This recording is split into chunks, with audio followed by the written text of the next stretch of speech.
Bem-vindos à aula de hoje, de 18 de setembro de 2020, né, de Geometria Riemanniana.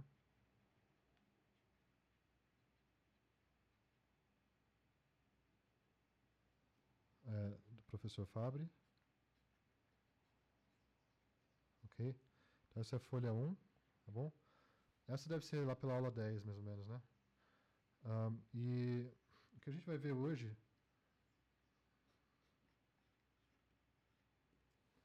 A gente vai continuar vetores tangentes.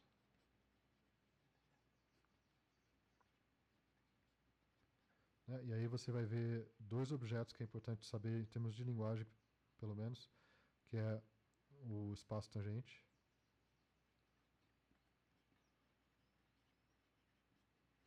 Tá? E o fibrado tangente.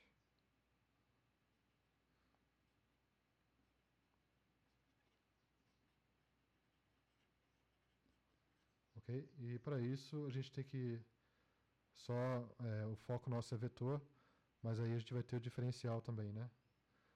E aí a gente tem, quando a gente tem sempre vetor, a gente também tem um negócio que é, em paralelo a eles, tem as transformações lineares, né? Que levam o vetor em vetor, espaço vetorial. Então a gente também tem o que seriam as transformações lineares. Que são aqueles Ds que a gente usa, né? Na nossa notação lá. E essas transformações lineares a gente vai ter, em particular, a gente vai ter o diferencial. Ok? E que é uma linearização também de uma função definida na variedade. E essa função pode ser a função real ou função de variedade em variedade. Então a gente tem várias maneiras de definir aí, de ver isso. E aí, esse cara aqui, o espaço dos diferenciais, a gente não vê nesse curso, mas aqui seria o espaço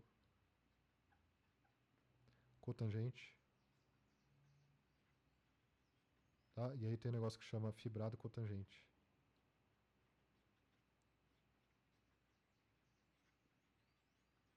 Tá? E essa visão aqui... Então, para você entender diferencial e essa visão de espaço cotangente e fibrado cotangente, você pode olhar no Warner, tá? Essa visão completa disso aqui, eu só vou citar para vocês. Mas para realmente pra vocês aprofundarem nisso, é bom dar uma lida. Dar uma lida nem que seja por cima no Warner. Tá bom? E essa parte que a gente está vendo aqui é o foco do Manfredo do Carmo. Tá bom? E aí, para eu ter esses cotangentes, fibrados cotangentes, a gente tem que ter tensores e álgebra de Grassmann, que a gente fala.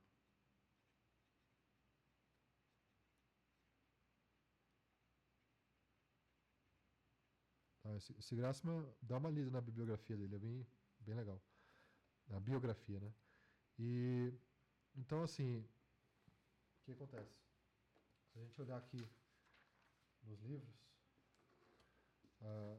a gente tinha duas formas de definir vetores tangentes, né? A gente tinha, isso aqui da aula anterior, né? Das aulas anteriores aí. A gente tinha a maneira, o Warner ele define vetores tangentes como operadores lineares leibnizianos em funções definidas em variedades. Então eu tenho função definida de variedade, por exemplo, de variedade em R, e aí eu vou ter operadores que no fundo é equivalente a falar que é uma derivada, mas isso aqui é uma definição simbólica do que seria uma derivada, por exemplo. É uma maneira simbólica, puramente em termos de símbolo e algébrica quase, né?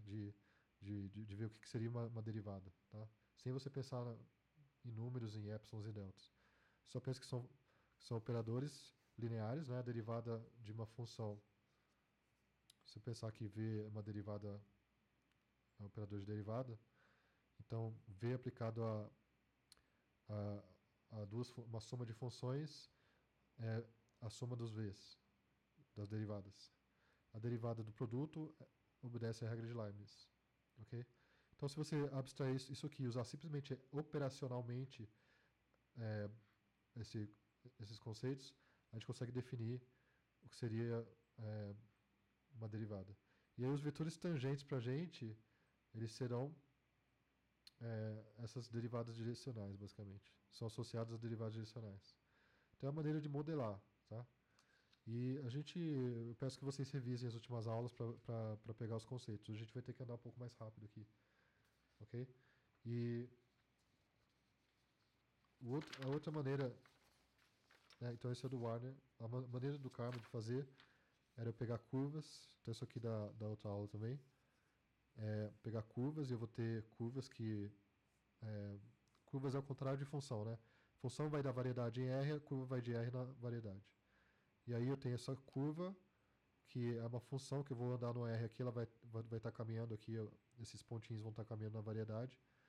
E aí esses pontinhos eu poderia tirar a derivada das posições dos pontos, mas as posições dos pontos são funções particulares, né, desse ponto. Seria a posição dele relativa ao espaço extrínseco, por exemplo, coordenada x, y, z.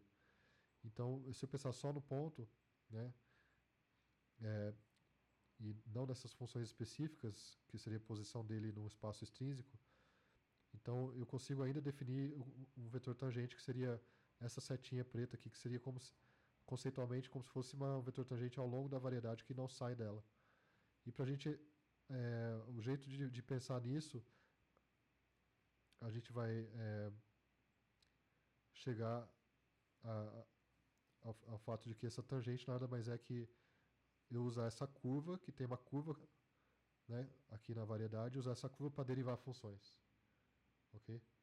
E essa derivada dessa curva depende de alguns coeficientes e, portanto, pode ser visto como um vetor. Ok? E é isso que eu acho que vocês têm que ver. Lembrar mais ou menos. Tá? E aí a gente tinha visto outras coisas também. Eu já vou prosseguir no resumo da última aula.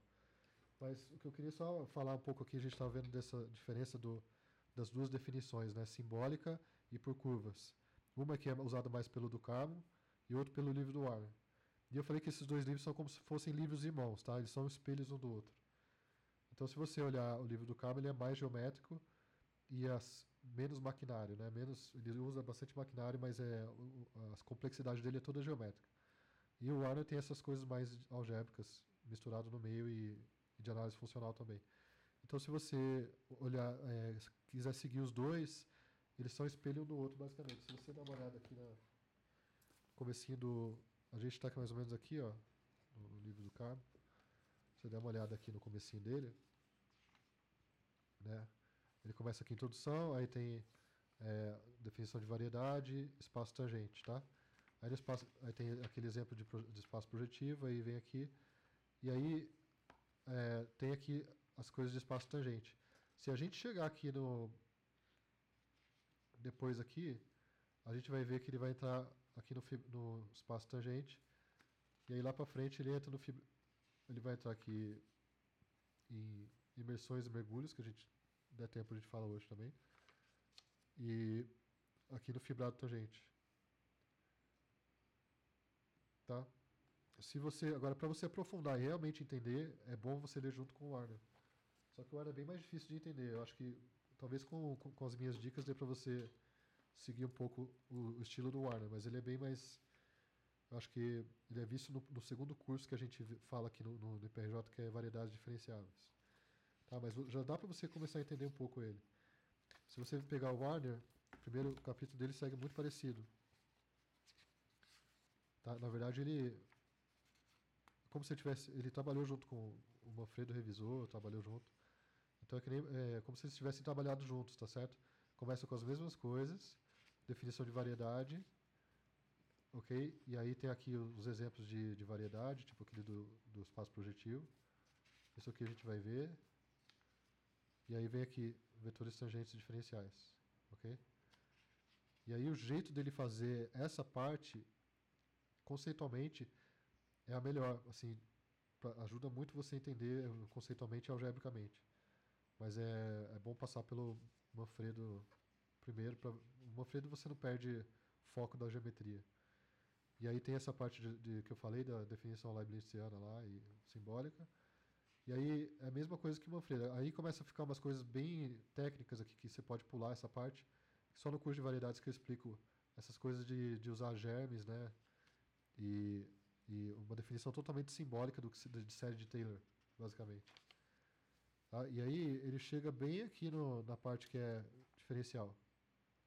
Tá? Então parece que é um livro mais denso, mas ele demora mais que o Manfredo para chegar lá. Né?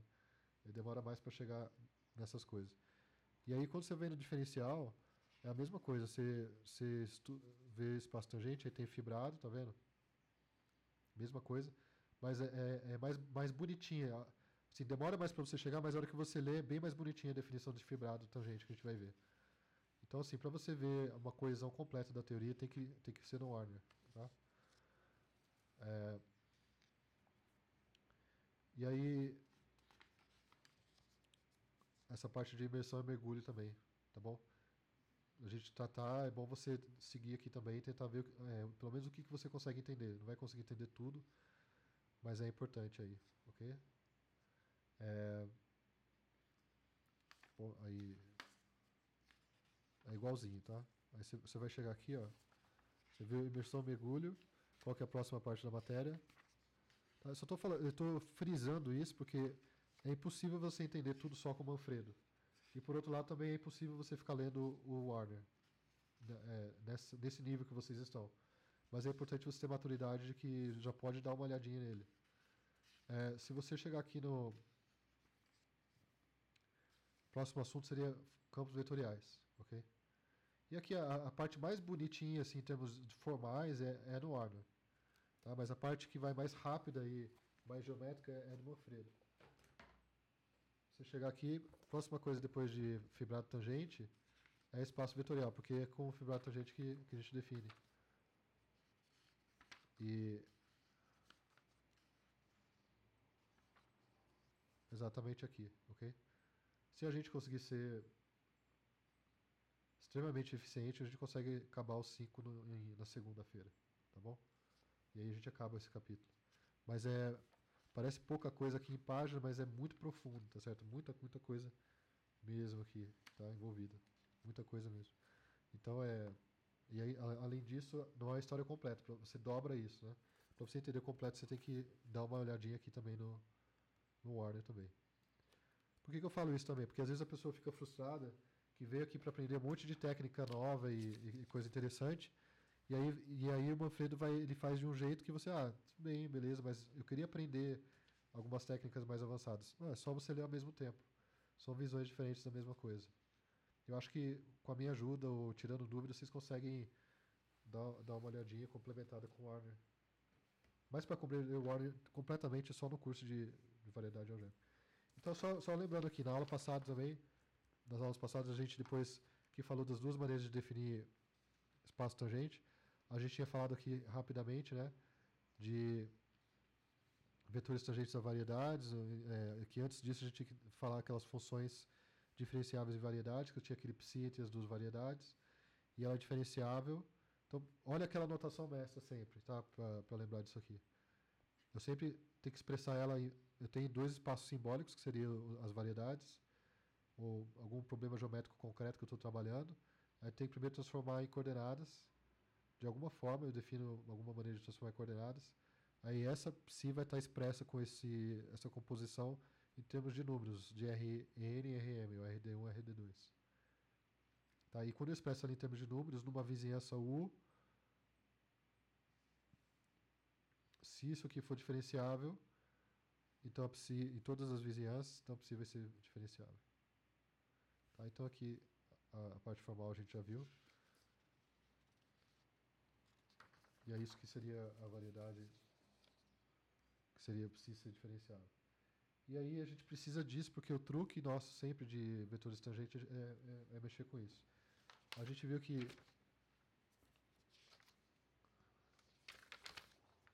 a gente tinha esses vetores tangentes por curvas. A gente começou a entrar na formalismo, né? Eu tinha a curva, tem o vetor tangente ali, tem a função. Então a curva ela é usada para eu parametrizar a variedade e para que agora eu tenho domínio em reais, eu consigo compor uma função f e tirar derivadas de funções. Tá certo? Então, a visão funcional, né, de certa forma, É essa aqui eu tenho uma variedade, na verdade ela é um conjunto sempre de várias curvas que eu posso ir em várias direções, né? E ao mesmo tempo não é só as curvas. Isso aqui serve de domínio para funções. Então essa é a visão que a gente tem de curvas e funções sempre. E de certa forma, então, eu posso fazer então a função real de R em R, e aí eu posso definir esse vetor tangente dessa forma. Então o vetor tangente, a variedade na curva alfa, tá? O vetor tangente à curva alfa, tá? Então o vetor tangente tanto a M quanto a curva. Vai ser V, então isso aqui V vai ser, então eu posso usar esse símbolo agora, não é uma derivada direta, eu estou definindo o que seria essa derivada aqui, de certa forma, tá? Mas isso aqui é só um vetor. Eu não consigo calcular porque o contradomínio da função é um espaço M onde eu não tenho a mesma estrutura do Rn que eu estou acostumado a derivar. Para eu derivar um negócio que tem contradomínio em M, eu tenho que definir. Então a definição disso é um vetor V que vai do espaço das funções diferenciáveis em R, e aí esse V ele vai pegar a entrada desse vetor como se fosse. Eu vejo o vetor como se fosse uma função. Então tem vários conceitos aí de operadores e funções e tal. Tem que tomar cuidado. Então o vetor eu vejo ele como se ele pudesse ser aplicado numa função. Tá? Então, para entender essas coisas direito, você tem que lembrar do espaço dual. Isso é no curso de variedades. Tá? Mas para entender direito que o vetor pode ser uma função pode ser uma função. E a função também pode ser aplicada no vetor. Então, isso aí é dual e dual duplo. Espaço dual e bidual. Mas não precisa saber agora para esse curso. A gente vai tentar pular essa parte. Então, o que você precisa ver concretamente é que o vetor, tá? Que eu defini esse vetor aqui, como se fosse um vetor dentro da variedade, ele vai ser uma coisa que eu aplico numa função. Então é um operador, que a gente chama. Ele é uma função de função. Tá? A entrada, ele é como se fosse uma função, que a entrada é uma função e a saída é um número. Tá bom? A entrada é uma função, a saída é um número. Tá? E aí, isso aqui, a gente não sabe o que quer dizer ainda. Então, isso aqui, a gente não sabe o que quer dizer. E o que quer dizer é isso que está desse lado aqui. Então, isso aqui são apenas símbolos. A definição de V aplicado a F, né, se for um vetor tangente, é a mesma coisa que eu fazer essa notação aqui, eu posso falar que é o alfa linha de zero em F. Tá? E para eu escrever isso aqui, eu não sei o que quer dizer ainda. Então, o que quer dizer é o que está à direita. Ok? O que quer dizer é que é o alfa linha de zero. O que quer dizer isso aqui? Então, outra notação é que alfa linha de zero com F sem esses parênteses aqui. Alfa linha de zero como se fosse vezes F, né? Aplicado a F. E quando a gente escrever tudo isso aqui, o que a gente está querendo dizer, ou isso aqui também, sempre que a gente escrever isso, a gente está querendo dizer o seguinte: eu pegar essa F bola alfa, que vai de R em R, e eu derivo em T. Tá bom? Então, de novo, o vetor tangente aplicado em F é definido como a derivada direcional de F, ou seja, derivada de F bola alfa em função do tempo, que é esse cara aqui, em T0. Essa derivada eu sei calcular, porque é uma função que vai de R em R. Só que a diferença que, até vou escrever aqui, a diferença que você tem que tomar cuidado é que do lado esquerdo aqui é simbólico, eu estou definindo, e do lado esquerdo aqui vale, acho que eu vou até fazer assim, do lado esquerdo aqui,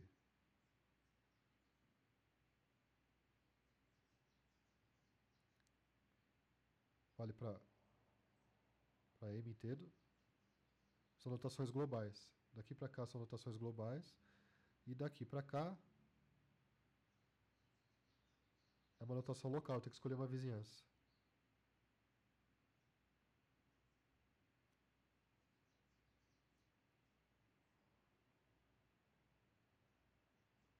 Só para uma vizinhança de P. Entenderam?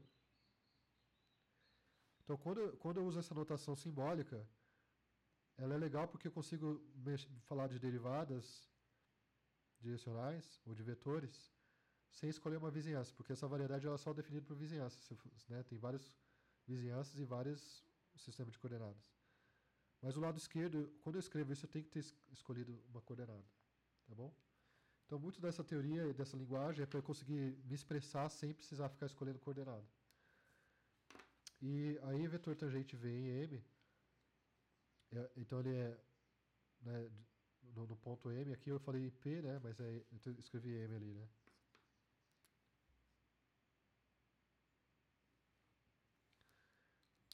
Tá, então o vetor tangente de t igual a zero é o vetor tangente de algum alfa, de alguma curva. Tá, então, se eu não tiver a curva, eu tiver só a setinha, eu estou imaginando que vai ser vetor tangente de alguma curva. Tá? Então, geralmente só vou desenhar a setinha e vou esquecer esses caras que são tudo com coordenada, vou só olhar o preto. Tá? Mas eu sempre vou falar que para algum alfa, esse cara eu posso escrever aqui. Então, desde que eu escolha, posso escolher um alfa. Então, a cada vetor preto que eu estou escolhendo, existe uma classe de curvas que são tangentes à variedade ali. Alguém se enrolou aí até agora ou não?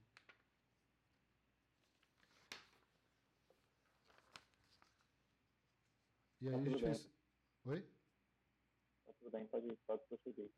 E aí, se a gente. Então, com coordenadas aqui é sem coordenadas.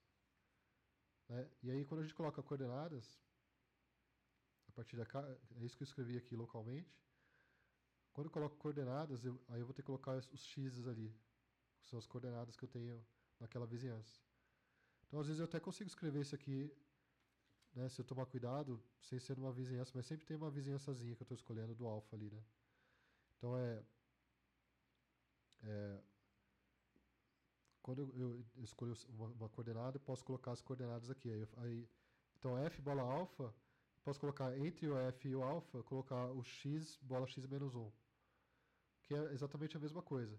A diferença é que é sutil, até a gente estava brincando na última aula, né? Começou a falar, pô, vocês vão dar risada disso, que é ridículo. Eu estou simplesmente colocando coisas que eu não precisava aqui no meio do f bola alfa. Mas como minha intenção é calcular com isso, então eu preciso de números. Se eu tiver só aqui, é tudo conceitual, eu não vou conseguir fazer cálculo nenhum. Eu preciso que coloque números aí. E os números que eu sei na variedade são os x. É, se eu fizer só f bola alfa, o m, que é a variedade, não está aparecendo. Quando eu coloco o x, o efeito da variedade m está aparecendo. Tá? A outra diferença é, quando eu não faço isso aqui, eu ainda estou independente do sistema de coordenadas. A hora que eu coloco isso aqui, apesar de ser ridículo esse efeito aqui, esse efeito é nulo, mas eu fiz uma escolha de vizinhança. Tá? Então, nessa anotação aqui está implícito que eu fiz uma escolha de vizinhança.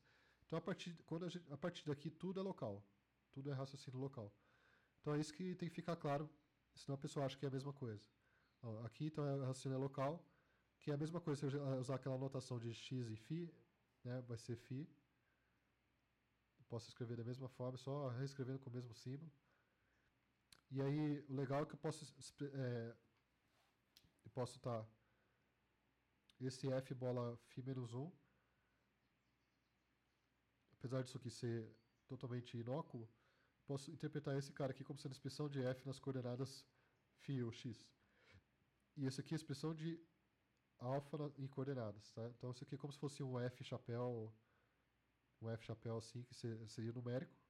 E esse aqui é como se fosse um alfa chapéu, que seria a curva chapéu, por exemplo, que seria numérica. Então, esse é totalmente numérico e totalmente numérico. E aí a gente lembrou que a gente pode fazer esse f bola φ menos 1. A gente pode expressar assim, como se fosse o f de x, mas os x, na verdade, são x1 até xd.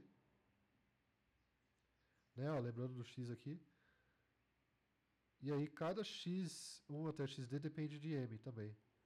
Então, na verdade, eu tenho essa anotação desses r's aqui, só lembrando que os RE, a anotação da gente, é simplesmente uma coisa que pega a iésima coordenada de um vetor em RD. Tá bom? Então eu posso expressar tudo que era assim como f de R1 até RD. Mas na verdade é f de x outra xd. Só aqui a diferença é que aqui é como se fosse aplicado alguma coisa aplicado em M. O meu foco é no ponto M. Desse lado, se eu usar os R's, o meu foco é no φ de M. O meu foco é em Rn. Tá? Então eu posso colocar aqui também.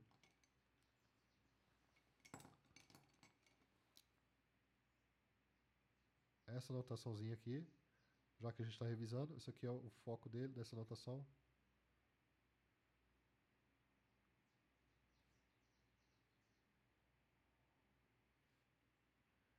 Ok? E o foco, essa aqui é a mesma coisa, só que o foco é no φ de M.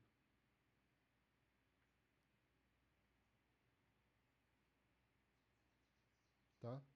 Que pertence ao R.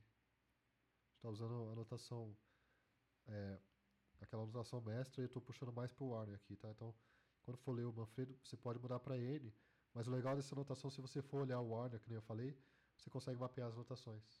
Legal. Então, qualquer confusão de notação, volta para a notação mestra. E, tá certo? Então, a única só se disciplina, então.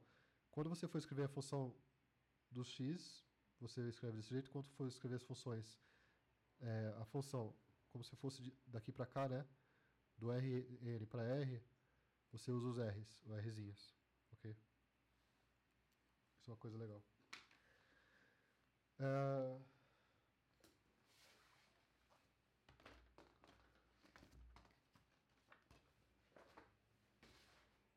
Qualquer coisa, então, a gente sempre faz uso da notação mestra. Ó.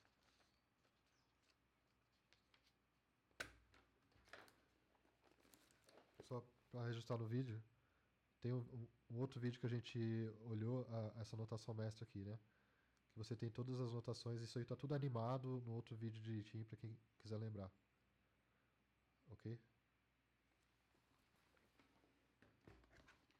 Ok, então, deixa eu abrir na página que eu estava aqui.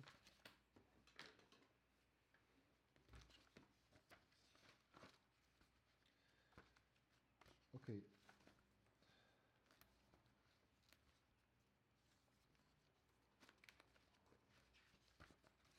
Então o que a gente vai ver agora é o seguinte. A gente estava aí nessa revisão da aula passada. E na aula de hoje, conforme eu falei, eu quero entrar para continuar em vetores tangentes e começar a entrar em espaço tangente, fibrado tangente. E a gente fecha o principal da aula. O que faltou para a gente, então, era continuar essa conta aqui. Se vocês lembram, a gente tinha essa conta, isso aqui. E aí eu precisava interpretar agora e desmembrando essa conta aqui para a gente ver por que isso pode ser visto como um vetor ou não. Ou como espaço vetorial ou não. Por que isso é um vetor tangente ou não. Até aí eu só defini e fui abrindo, certo? O que a gente quer agora é expressar agora o alfa. A gente expressou o f, quer expressar o alfa. Para expressar o alfa em coordenadas, concorda? O alfa em coordenadas é esse cara aqui, do t para o Rn. Então, na verdade, vão ser os xis, o Rn são os xis. Então, ao invés de ser xis de m, vão ser xis de t. Ok? É isso que a gente quer fazer.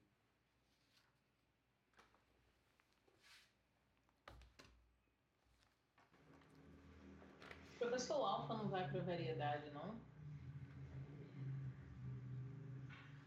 Alfa vai para a variedade, mas eu escrevi ela em termos de coordenadas. A variedade, localmente, eu coloquei uma coordenada nela. Então, localmente, a variedade, numericamente, ela é essa partezinha aqui. Tá. Ok? Então, aqui eu não sei, então eu transformei ela em número. Então, alfa vai em m, mas quando eu transformo em coordenadas, é como se o m virasse numérico agora. Eu mapeei uma vizinhançazinha do m no numérico. E agora o m, eu posso, ao invés de trabalhar com o m, eu posso jogar o m fora e trabalhar só com o Rn. Essa é a ideia. E agora no Rn, essa curva aqui do alfa vinha para uma curvinha para cá. Quando eu faço a imagem desse t aqui, vai ser para cá. Ok? Então eu estou mapeando agora todo o nosso raciocínio simbólico para o raciocínio numérico. Então o alfa, como se fosse um alfa chapéu numérico, seria daqui para cá. E vamos lá então.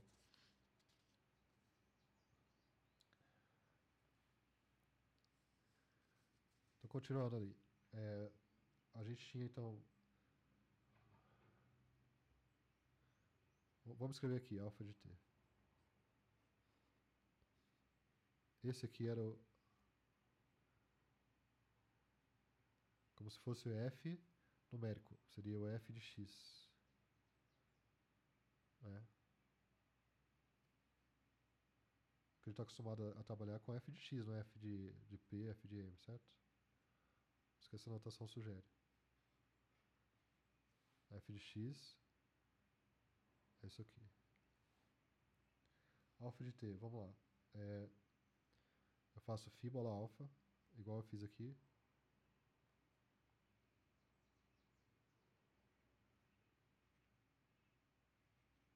Ok? Isso aí é a mesma coisa que na notação do Manfredo do Carmo era x menos 1 bola alfa. Ok? E isso aqui, em termos simbólicos, já vai ser pra gente o alfa de t aqui.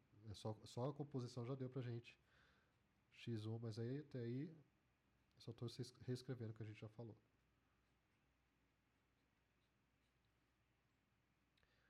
E isso aqui eu posso ver também como o φ de t. Tá bom? Então esse alfa de t, na verdade, ele é o φ de t.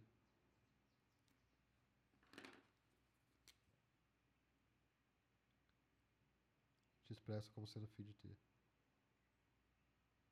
Então, em vez de usar um alfa chapéu, para falar que é o alfa numérico, a curva numérica, né, eu uso o φ.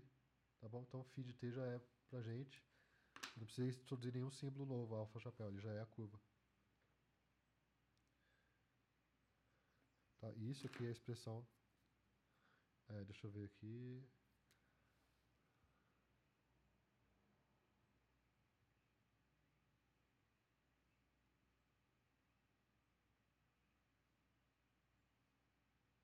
Coordenadas.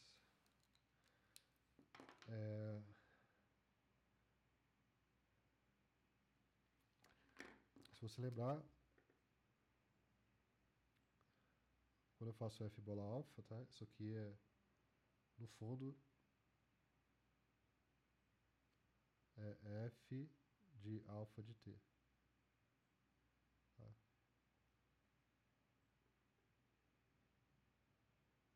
Como se fosse um f de t.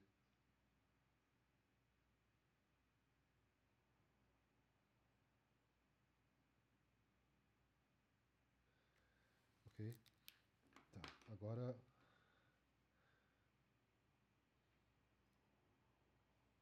eu vou escrever, eu expressei os dois.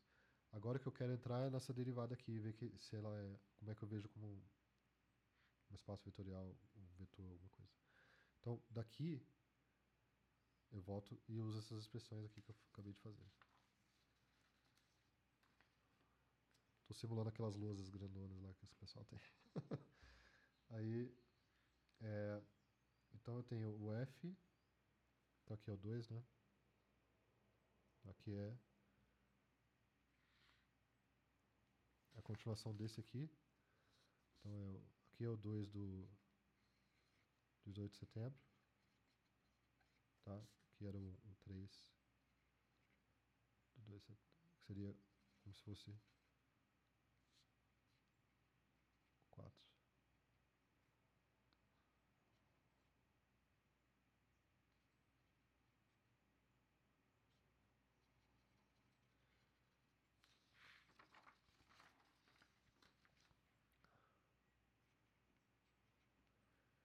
E aí, o que a gente tem? Que eu posso agora, usando essas expressões aqui, eu posso agora escrever esse cara de novo.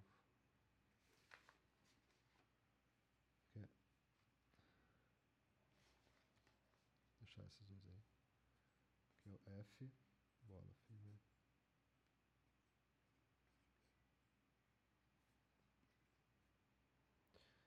bola alfa, não é isso?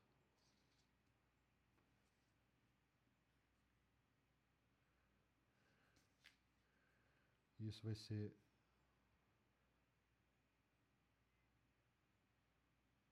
como se fosse o f de x1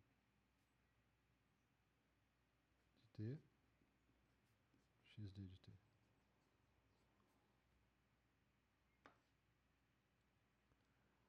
Certo? Porque a entrada do alfa é um t e a saída aqui é um f.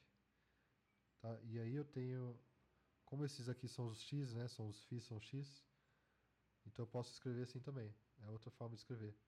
Porque aqui eu tenho x1 até xd de t, e aí eu aplico essa aqui. Tá certo? Aí eu fico com isso. Que se eu quiser usar esse Rzinho aqui de cima, fica assim, ó.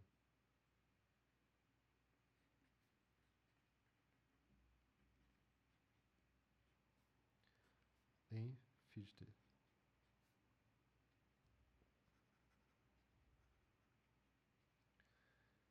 E quando agora... Beleza, então eu escrevi isso. Agora, então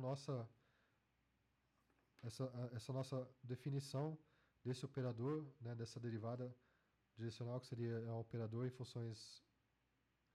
Então, nossa definição aqui, que era isso, agora fica assim.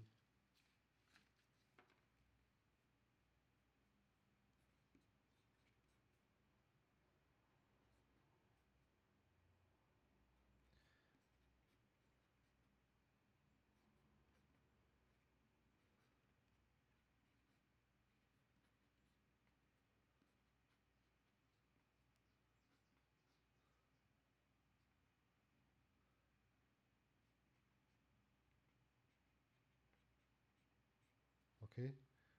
Pessoal, de novo, só frisando que é esse começo do curso que vocês vão levar para o resto da vida de vocês, tá? A partir do capítulo 2, talvez vocês nunca mais vão ver aquelas coisas que a gente vai ver a partir do capítulo 2. A partir a partir do 1, né? Agora esse aqui vocês vão carregar o resto da vida, tá bom? Aqui em t igual a 0. Ok? E isso aqui, agora, olha só, uma função de várias variáveis, gente. Eu tenho uma função de cada coordenada dela é uma função de funções, certo? Uma função de cada entrada aqui, função de d variáveis, cada variável é função de t. Então, essa derivada eu sei, porque eu já escolhi uma vizinhança e agora eu sei mexer nisso. Tá? Isso aí é só usar a regra da cadeia. Então, isso aí vai ser com a regra da cadeia.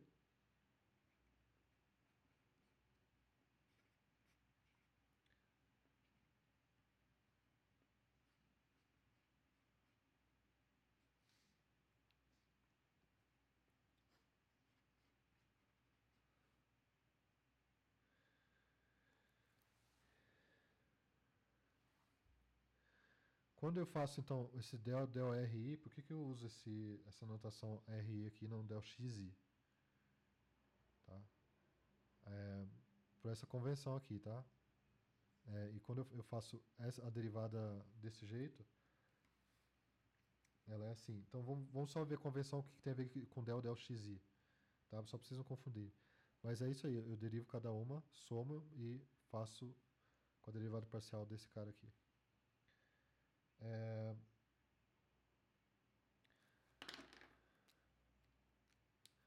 Então, conceitualmente,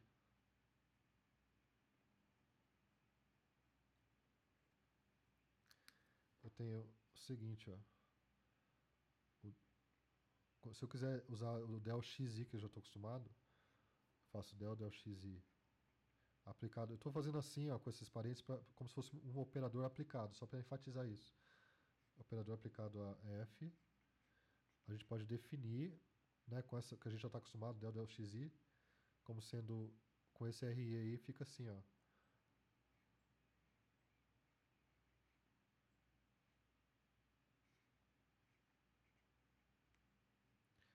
Aplicado em φ de m. Então a diferença é isso, que eu vou usar um símbolo quando eu estou aplicando em φ de m, e vou usar outro símbolo quando eu estou aplicando em M. Mesma coisa. Viu a diferença? Esse aqui é mais numérico, né? Quando eu uso RI, eu estou realmente no mundo numérico. Nessa notação aqui, eu estou realmente no mundo numérico. Quando eu uso XI, eu estou na variedade, então é um pouco mais simbólico. Tá? Então, só a anotação a gente tem que fazer uma escolha. No caso, a gente tem muitos símbolos, é esse aí. Então, por que isso é feito? Porque eu pego... Só para enfatizar aqui, usar e ficar documentado aqui no papel. Então, usar RI sempre.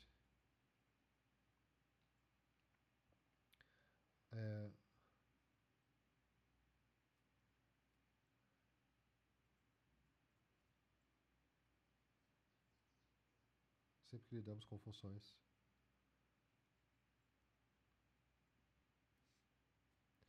Que vai de RD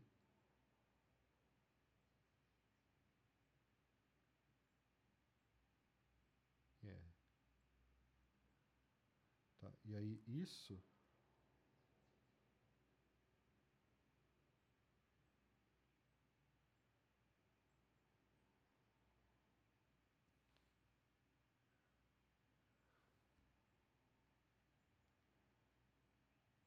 ok?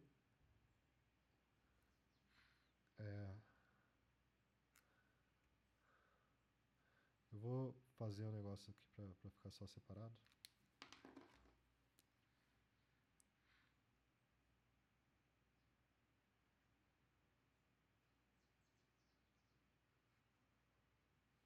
Bom, continuando ali então. O que acontece agora? Olha só, a derivada, a gente falou que a definição disso era aquela derivada direcional.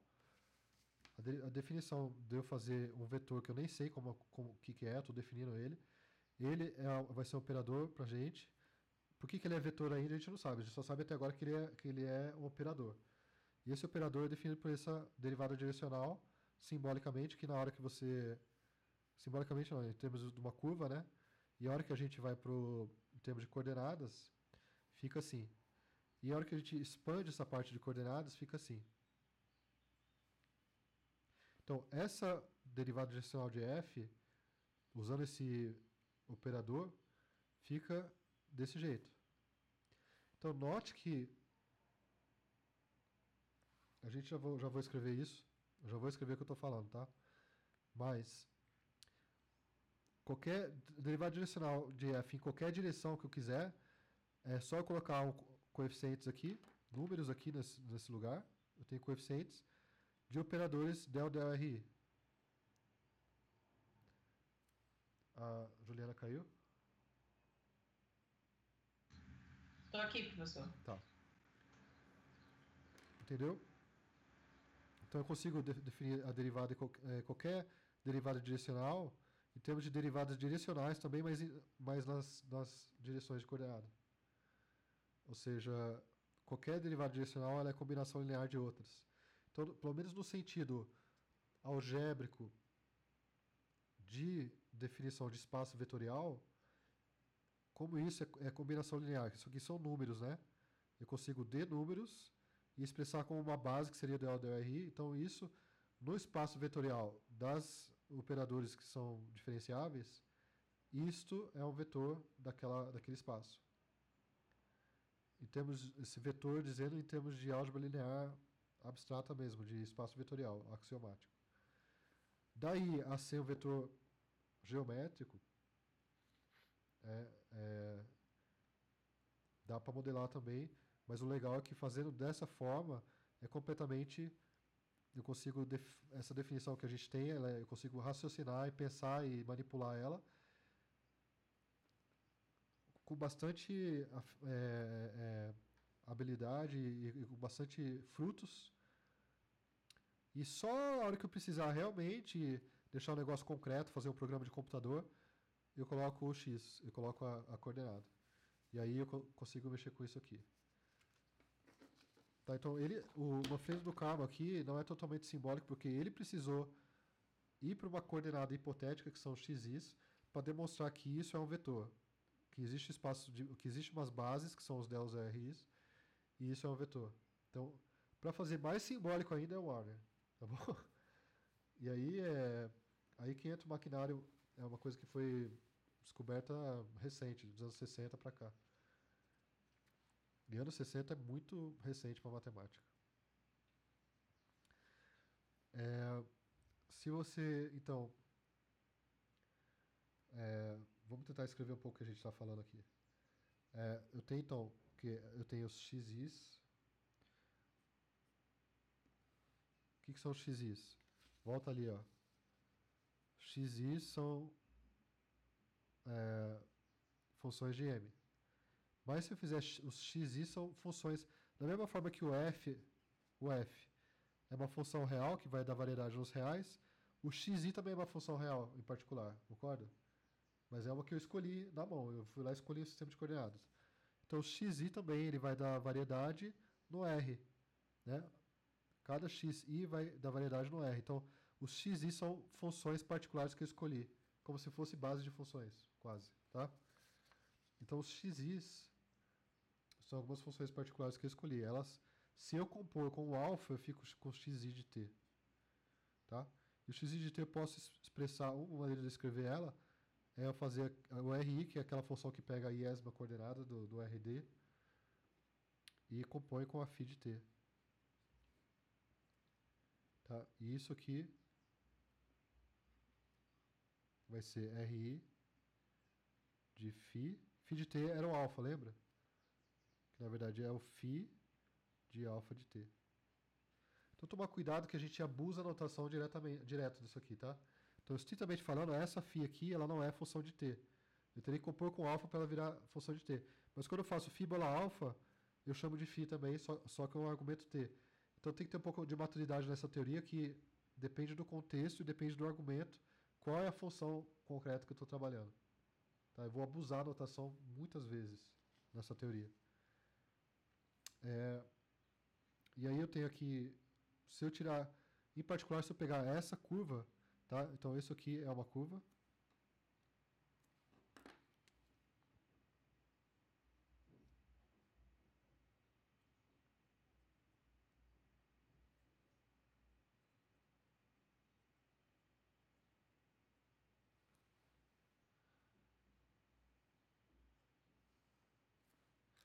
O que eu vou querer fazer agora? Se eu tinha aqui, se eu conseguir derivar alfa linha de t ou alfa linha de t em t igual a zero, se eu tive uma maneira de achar isso como sendo uma derivada direcional e definir o que seria o alfa linha de zero, ou seja, definir o que é derivar a própria curva, não só o que seria derivar a própria curva, então eu vou querer plugar ali no lugar do alfa o xi. Então vamos lá, então o que seria o xi'? Então o xi', o que é eu tirar a derivada desse cara aqui agora? É só eu fazer d dt do que? Desse cara aqui.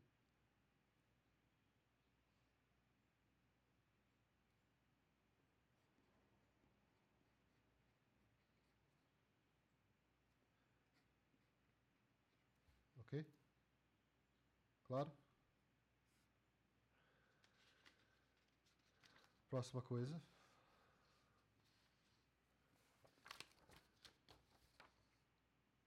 Então é isso que vai... Tá bom? Por que eu falei isso aqui? Ó, outra conexão interessante.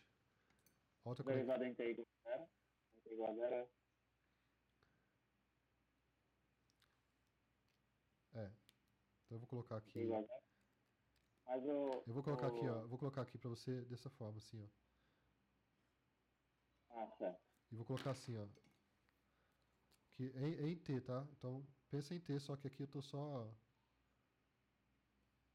preciso fazer isso aqui para definir melhor. Mas pensa em t, depois... Ok? Pode falar. Não, é porque eu tinha Você botou em T igual a zero do lado direito, aí o lado esquerdo ficou dependendo de T. Isso, exatamente. Em t Botou. igual a zero. Perfeito. E aí, por que eu estou falando do xi agora em particular? Que ele é uma curva particular. Que o mais legal agora é que ele conecta com isso aqui, ó.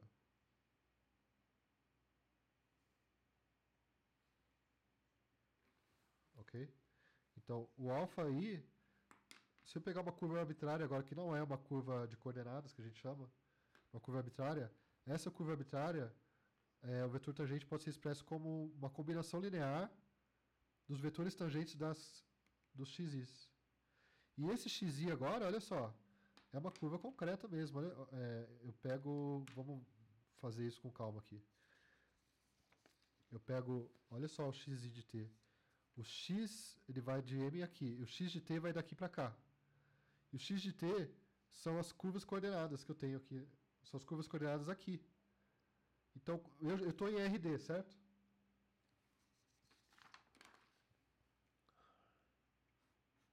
Vou fazer 3, tá? Mas é D. Eu estou em RD, ok? Eu estava lá com uma curva que eu vou fazer a mesma cor que a anterior. Eu gosto de demorar para explicar essas coisas, que é tão... É bonito quando a gente entende. Quando não entende, é péssimo.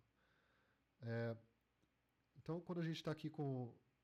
Eu desenhei aqui nessa outra aqui em laranja, o alfa. Tá? Então, essa representação numérica, esse alfa que eu estou... Na verdade, é o φ de t, né?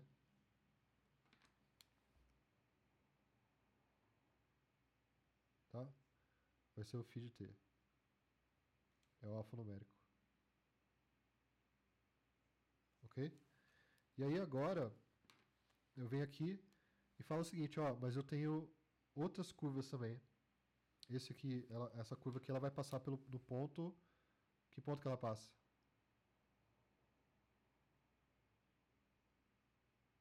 Ó, eu tinha o pontinho M, ela vai passar no φ de M.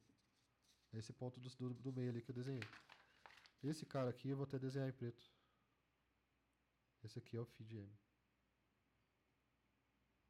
Ok? Então, nesse cara aqui, eu vou ter... Eu já consigo calcular a tangente desse cara. O vetor tangente eu consigo calcular. É só não é uma função de t em RD, tá? É só ter a derivada de cada coordenada. Eu tenho aquele vetor extrínseco ali, que a gente já viu na outra aula, lembra como é que calcula? É só derivar cada coordenada. Tá? Então eu faço isso. Beleza, então esse vetor aqui é o que a gente está tendo. Só que como eu tenho vários sistemas de coordenadas, eu posso escolher outro RD em outro lugar. Eu também tenho um outro, em vez de ser φ, o que a gente tinha usado? Tal, né? Eu posso ter outro cara ali que é o tal. E aí eu vou ter uma outra expressão para esse alfa aqui, que seria o tal de t. Seria o alfa numérico 1, esse aqui é o alfa numérico 2. Ok? Tá claro até agora? Alguém está com confusão aí?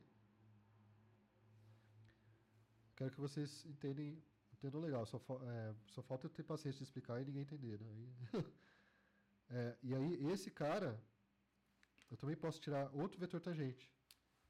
Professor, aí é como se fossem duas parametrizações diferentes, seria isso? São parametrizações diferentes pro Da M. mesma coisa. Da mesma coisa. Tá? Da mesma coisa. Parametrização diferente para a mesma coisa. Sei lá, você pode pensar no espaço projetivo, esse aqui é usando a raiz, e esse outro aqui é usando o plano z igual a 1, alguma coisa assim. Você pode usar duas maneiras. Vou esperar aí o...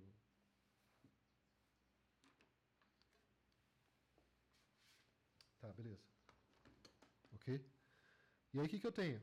Olha só, que legal. Então, na verdade, tudo isso aqui eu tô desenhando aqui, vou desenhar para baixo aqui. Vou desenhar aqui, ó. Vou desenhar para baixo aqui mesmo. Não precisa bitolar na figura, né? Eu tinha aquele M, lembra? Eu posso vir para cá ou para cá.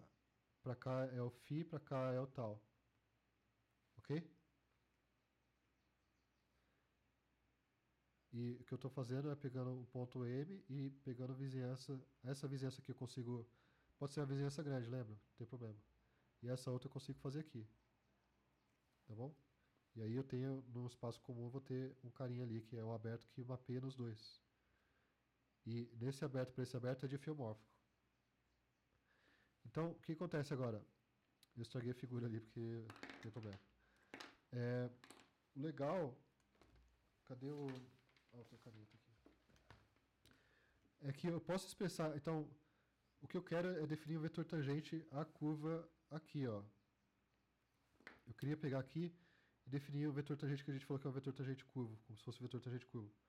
A gente visualiza ele esquematicamente assim, reto mesmo, não tem problema. Só que eu não quero que ele saia da superfície, sempre penso ele como sendo dentro. Tá? Mas beleza. Eu quero pegar esse aqui como se fosse o alfa, sem ser entre aspas. Aqui o alfa está entre aspas.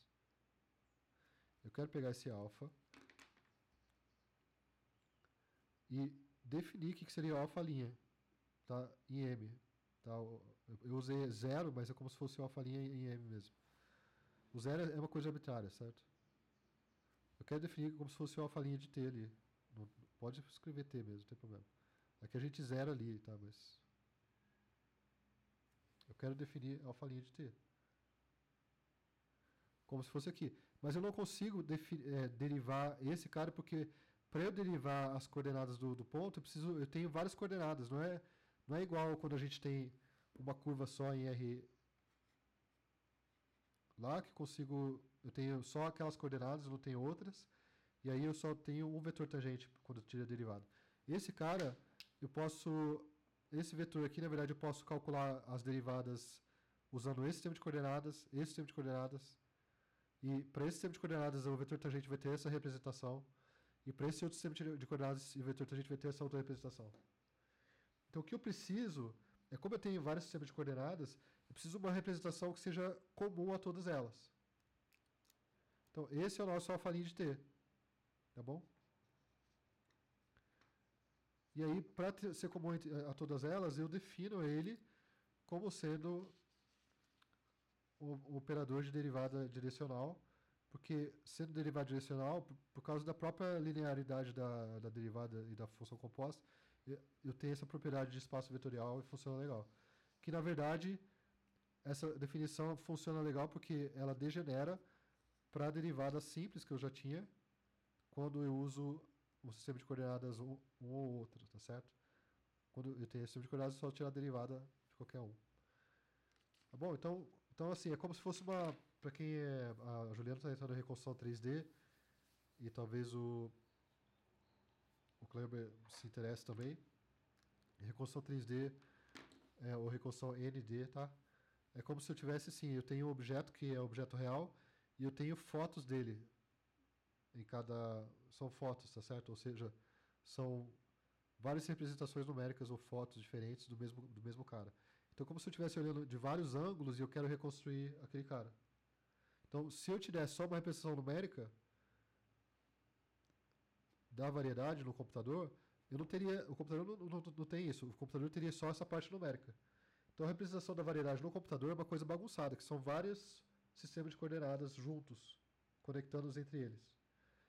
E aí, se eu calcular o vetor tangente do fenômeno físico em si, que está representado por vários sistemas de coordenadas, eu tenho que ter noção que, se eu calcular aqui, eu consigo mudar de coordenada, e ir mudando de coordenada e ir propagando esse cara aí, ao longo do... Então, assim, é como se eu tivesse... Se eu fosse dado só esse vetor, e esse vetor numérico, eu consigo recuperar qual é o simbólico? Consigo. O simbólico seria como se fosse uma reconstrução 3D mesmo.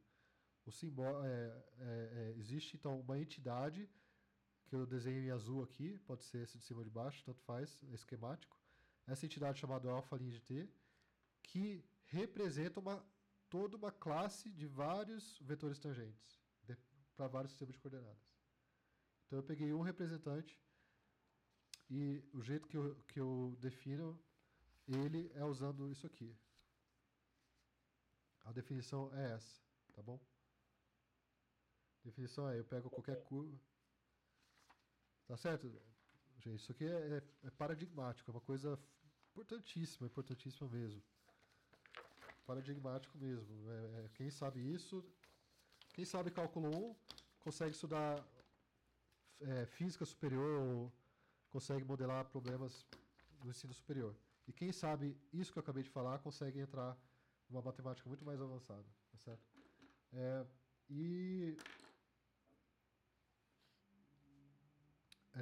Então vamos lá, a gente, só para organizar aqui. A gente estava aqui. Pode falar? Voltando ao exemplo do seu deu aí das fotos, o espaço que você usa é R3, né? Aí você tem quantos representantes de imagens para gerar um original, em geral? Desculpa, espera só um pouquinho que eu tô querendo pegar minhas folhas de novo.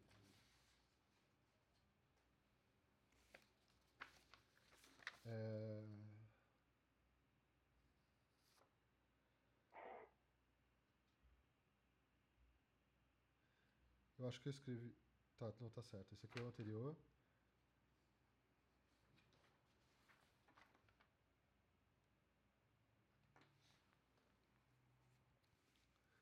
Então, só para não me perder aqui. Isso aqui é de 18 de setembro. Tá? E esse aqui não é. É o. Um momentinho.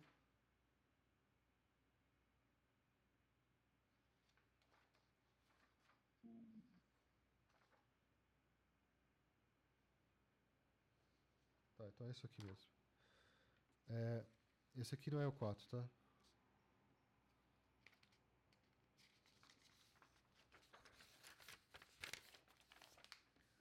Na aula de hoje a gente está no 2, a gente está no 3.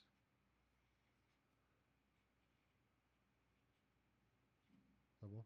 E esse aqui ele seria o 5 se você estiver seguindo de 2 de setembro. Só coloco isso porque é uma ordem. Está finalizando a outra aula, né? E.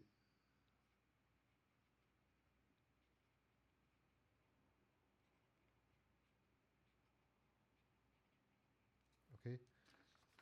Ok, só deixar no ponto de bala aqui. Pode falar. O que é? Em relação a essas imagens que o senhor citou aí, né, da pesquisa juliana e tal, você tem uma foto em R3, né? E aí você, como é que o computador, aí você precisa de quantas, quantas fotos quantas fotos em geral, né? Quantas fotos você precisa para você discretizar, não, para você discretizar, para você descobrir, na verdade, o instrumento original da foto. Da foto você quer encontrar o original. Quantos representantes de foto você precisa para poder gerar o original? Certo, então, aqui no caso específico disso aqui, a gente pode desenhar assim, ó. Aqui, eu vou fazer o exemplinho aqui do lado, aqui, para não tomar muito tempo. A hora que acabar a folha aqui, já é.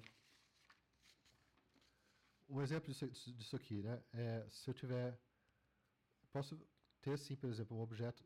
No fundo, eu tenho. O que seria uma variedade entre eles? Seria a superfície. Superfície mais simples, eu sempre gosto de desenhar o mais simples, que é uma esfera mesmo.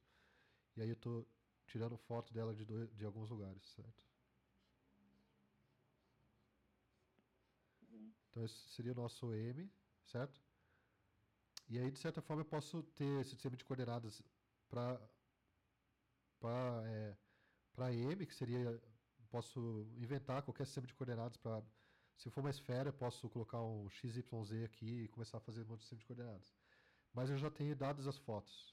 Então, o que eu não tenho M, eu sou dadas as fotos. Então, eu sou dado como se fosse o φ ali, né? φ1, φ2 e φn, por exemplo. Aqui é φ tal e etc. Então, o que eu sou dado, eu tenho só aquele cara ali. Esse cara não é dado para mim. Então, a partir desses caras, eu consigo reconstruir num sistema. Agora, em vez de ser num sistema. Aqui, como a superfície é 2D, a foto é 2D. Então, eu estou mapeando na dimensão igual a variedade mesmo, certo? Igual a teoria de variedade. E aí, quando eu tenho um pontinho aqui, que mapeia aqui, né? Sei lá. Vou desenhar em cima dessa curva aqui. Posso ter um pontinho fora da curva, posso ter um pontinho na curva. E aí eu vou ter esses caras aqui. Certo? E aí, o legal é que, então, o que eu sou dado, então, eu só tenho as coordenadas e eu só tenho a imagem desses φ aqui. Eu tenho a representação realmente de M ali, de alguma forma, talvez uma representação até mais crua até do que a gente tem aqui em teoria de variedades, mas é basicamente isso, num certo nível. Eu tenho vários sistemas de coordenadas, eu não tenho M. E o meu objetivo da reconstrução 3D é eu achar M no sistema global de coordenadas. Isso que é. Então, o que eu tenho são várias fotos em R2. E aí, a reconstrução 3D, que ela é também, se o objeto for uma superfície, é como se fosse variedade mesmo, intrínseco. E em R3 eu tenho a reconstrução 3D. Tá, então é de 2D para 3D. E note que esse 3D aqui é extrínseco.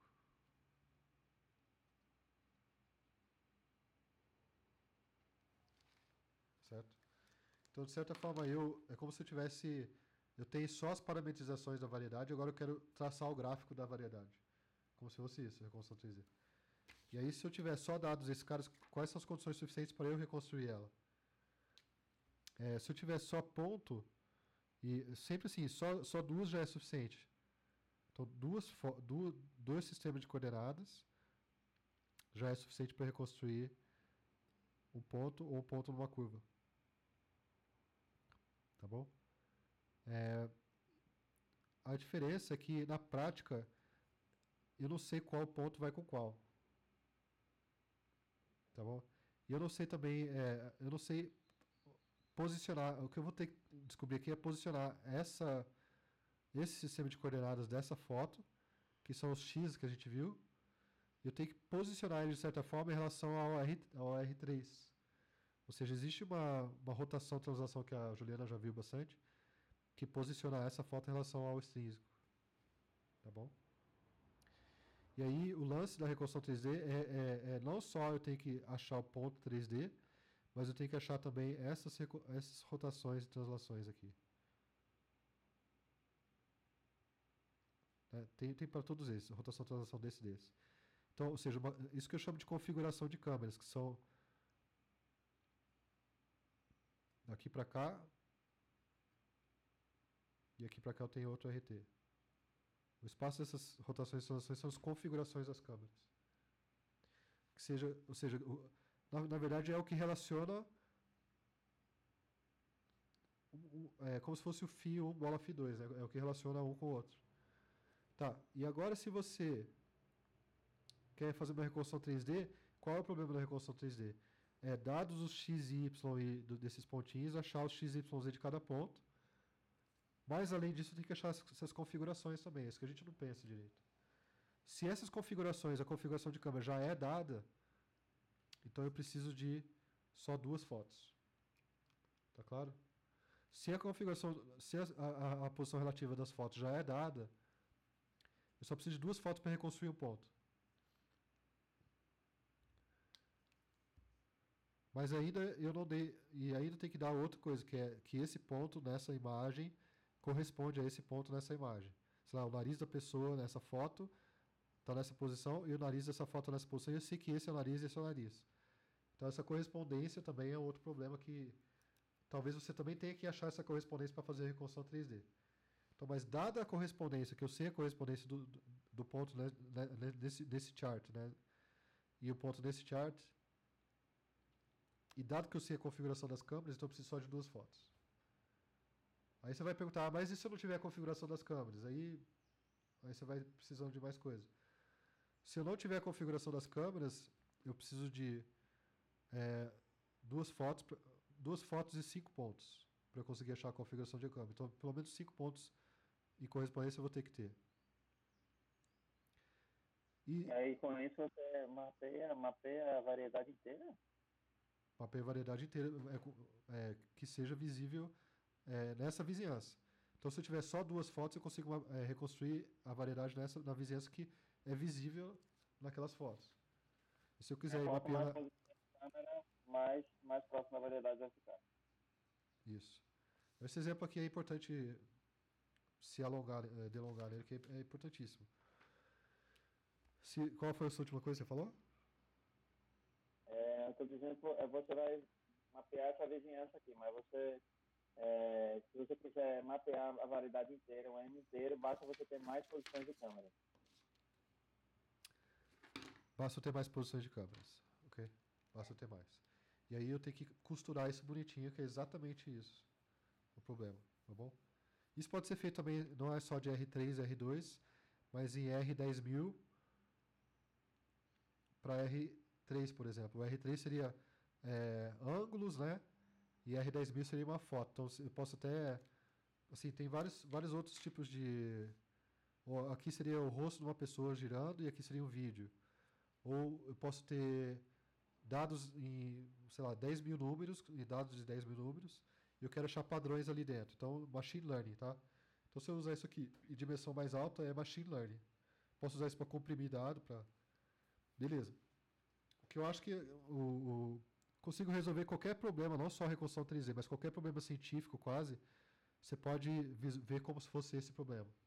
É aquela ideia de que o nosso cérebro geométrico, de coisas simples do mundo real, consegue modelar quase qualquer fenômeno, na verdade, né?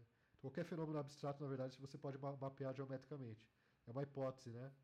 De que o cérebro funciona assim, que a nossa experiência geométrica consegue generalizar para outros problemas de inteligência mesmo, inteligência artificial, etc. Então, é um problema muito mais importante do que só 2D, 3D, 3D, 2D. E nossa visão geométrica, ela serve para ajudar na parte algébrica também, né? Para ajudar o quê? A nossa algébrica. Às vezes a gente começa, muitas das vezes, os matemáticos são assim, né? Muitas das vezes o pensamento geométrico vem primeiro do que o pensamento algébrico, depois a álgebra aparece, né? Porque o pensamento geométrico, a gente está mais predisposto a ver do que... e aí a gente se expõe o que a gente vê, né? Sim, eu acho que é exatamente daquela notação mestra lá, tá? Não só de variedade, mas isso aí que você está falando é tipo isso, que a gente modela primeiro o geométrico, depois o simbólico. Quando você vai indo para o simbólico, que você consegue ir para a álgebra.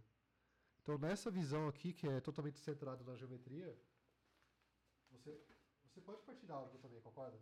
Mas essa visão é que todo o raciocínio humano e a inteligência humana pode ser vista assim, que você começa com geométrico, depois você vai indo para a álgebra, exatamente o que você falou. Tá. O que eu queria falar aqui é o seguinte, você tem se eu não sei a configuração de câmeras, não, supondo que eu sei a configuração de câmeras, então eu preciso de 2 pontos. E agora, supondo que eu quero reconstruir uma curva, e não só um ponto. Então, o jeito mais simples de eu ver uma curva é eu ver um ponto com uma direção, tá? Seria um ponto aqui com uma direção. Eu tenho agora vetores tangentes observados em 3 coordenadas diferentes, ou 3 fotos diferentes. Tá, então, o vetor tangente é como se fosse uma curva local, um pedacinho local de curva. Então, se eu quero reconstruir uma curva, ou uma curva localmente, que seria o vetor tangente, o problema linearizado, se eu sei a posição das câmeras, 2 fotos é suficiente. Mas eu também tenho que saber essa correspondência. Se eu não souber a correspondência, as 2 fotos não é suficiente. E se eu não sei a correspondência, eu vou precisar de 3 fotos. Então, supondo que eu sei a configuração das câmeras, e eu quero reconstruir a curva ou até uma velocidade de um fluido, né? Porque o vetor tangente é uma velocidade de uma trajetória. Eu consigo, se eu tiver então, se eu sei a posição das câmeras, mas eu não sei as correspondências, eu não consigo fazer com duas. Eu preciso de 3, pelo menos, para eu conseguir. Preciso de 3 fundamentalmente para eu conseguir recuperar o alinhamento entre esse sistema de coordenadas, né? Qual ponto vai com qual, esses diffeomorfismos, para eu recuperar os diffeomorfismos. Então eu precisaria de 3, tá? Agora, se além de recuperar os diffeomorfismos das correspondências e recuperar, eu tiver que recuperar também a posição das câmeras, né? Sei lá, eu fiz um vídeo, eu quero recuperar a posição da pessoa só olhando o vídeo sem saber onde a câmera estava. Então eu quero fazer reconstrução 3D e achar a posição das câmeras. Para isso eu também preciso de pelo menos 3.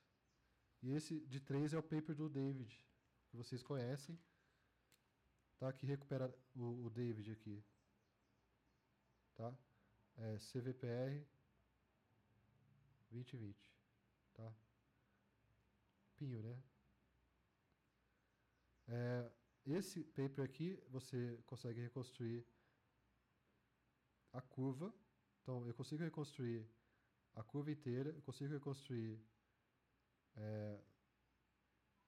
as câmeras e, em grande parte, os diffeomorfismos também. Tá bom? Então, assim, tudo é variedade, tudo é geometria.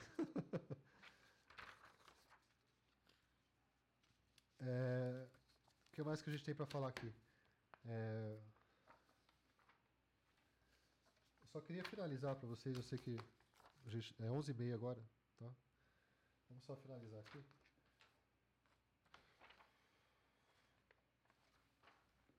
Essa partezinha aí de vetor tangente. E aí eu vou dar só, antes da gente entrar no formal, eu vou dar uma definição simples de fibrado tangente, e aí você já vai almoçar contente que já sabe o que é isso. Cadê minha caneta? Peraí.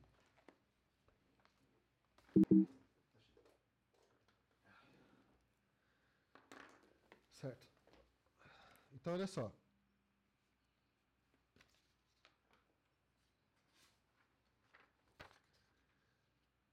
Todo vetor tangente simbólico pode ser expresso, se eu escolher coordenadas, pode ser expresso como uma combinação linear de derivadas numéricas. Tá? Quando estiver dando play no vídeo, dá um play nessa parte que eu falei várias vezes.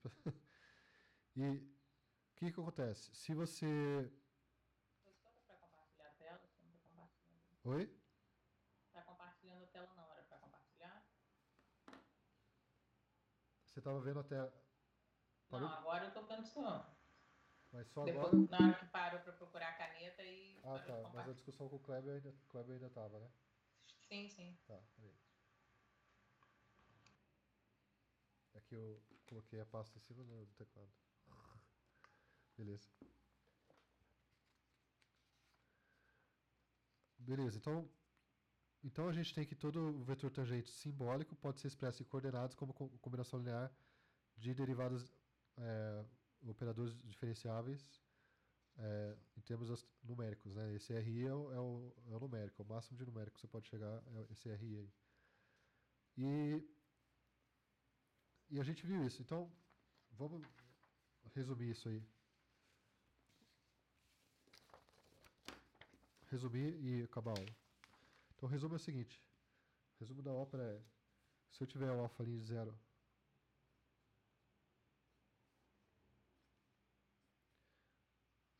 F, tá? Então a gente viu que eu posso escrever daquela forma ali, tá? Eu só vou reescrever isso aqui de maneira mais legal, que é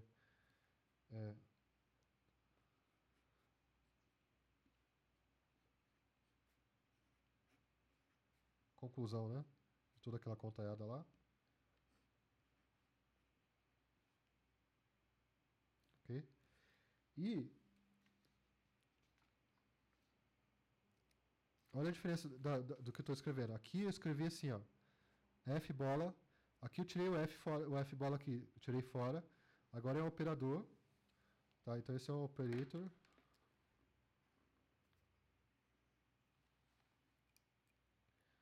Aplicado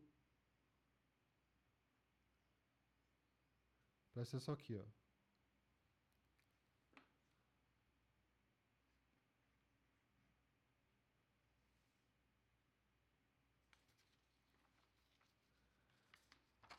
Vou ter que dobrar isso aqui. Aqui.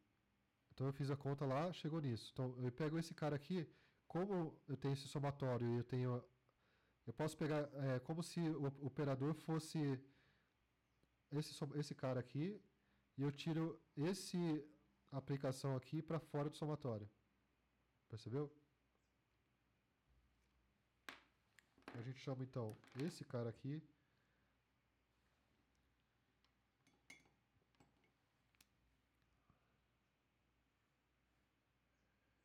de expressão.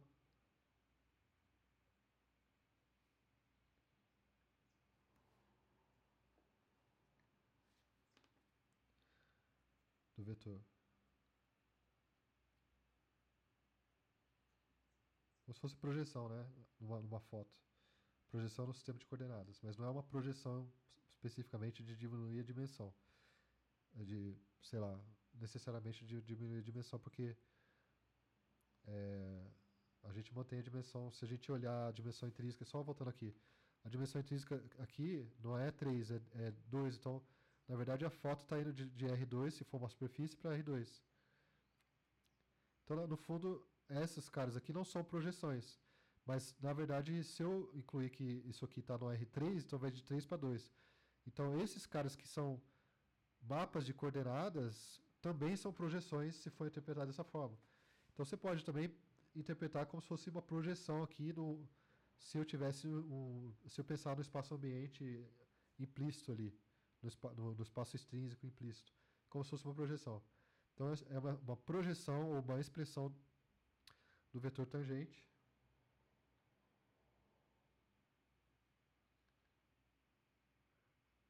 O vetor tangente, que é o V.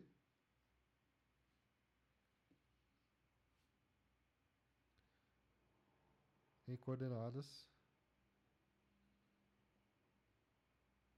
Quais coordenadas? Coordenada φ. E coordenadas φ. Pode ser coordenada tal, tanto faz. E esse cara aqui, vou usar qualquer cor aqui. Esse cara aqui é a expressão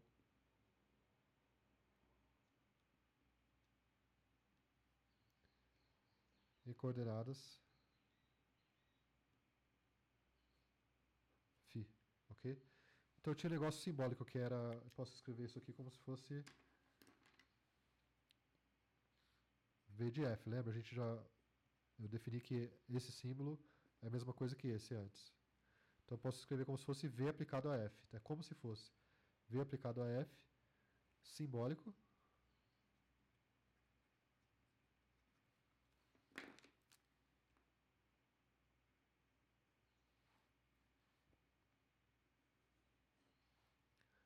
V aplicado a F simbólico. A partir do lado direito aqui eu escolhi uma vizinhança. Eu posso escrever, aí eu vou ter que transformar o V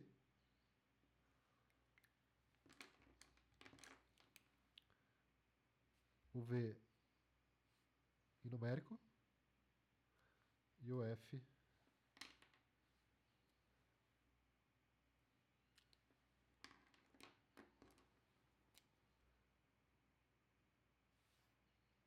em numérico. Tá bom? E isso aqui eu posso escrever como sendo... Aí que é o legal aqui, tá?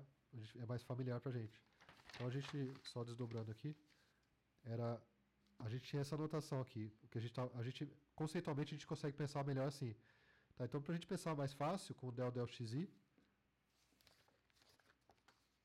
então isso aqui vai ser pra gente somatório de xi linha de 0, del xi,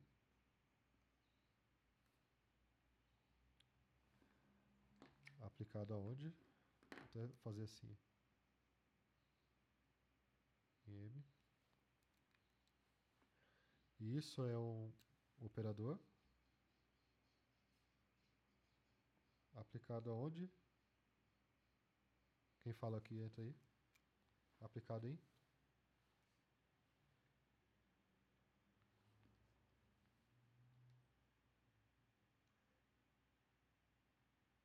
Tá aplicado no T?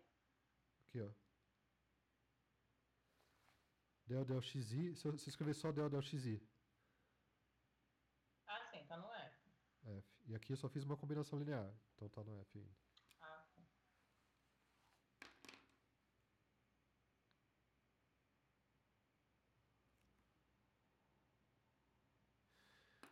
E aí, esse cara aí,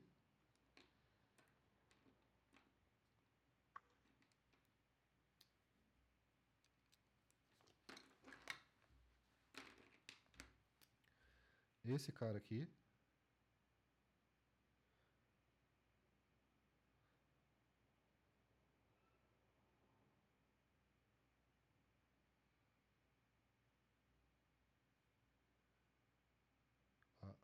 é o vetor tangente à curva de coordenada.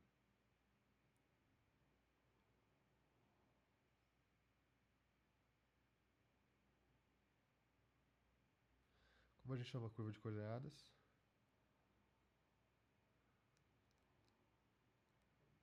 Tem duas curvas de coordenadas.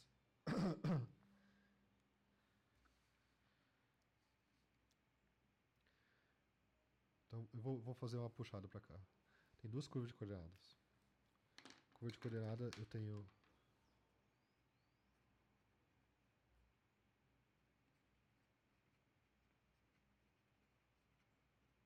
duas curvas de coordenadas.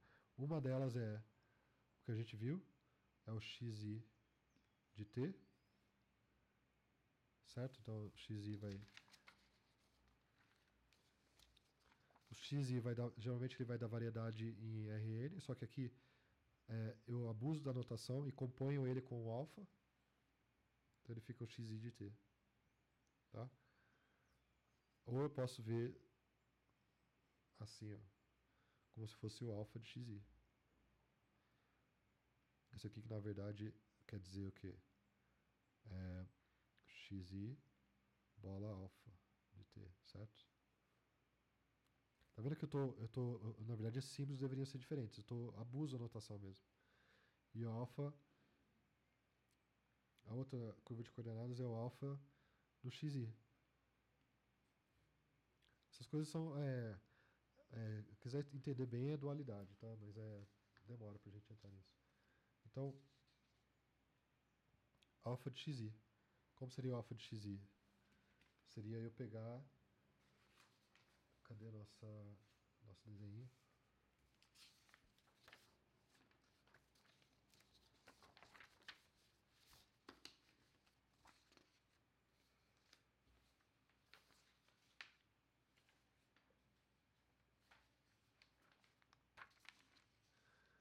Alfa de xi. Então, xi, em vez de ser, ele xi, então isso aqui é outro abuso de notação, tá? Então isso aqui é um abuso total de notação. Pior que isso aqui já viu teoria de probabilidade? Que o P quer dizer um monte de coisa.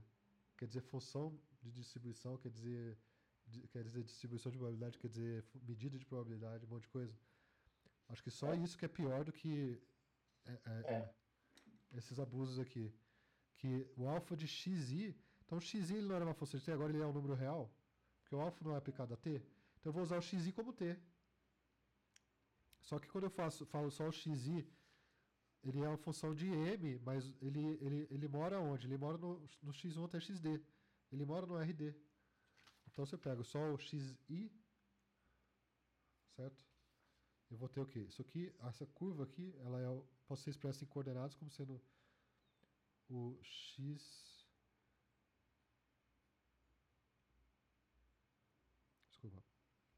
Estraguei aqui. X de... Vai parecer super redundante isso. 0, xi, 0.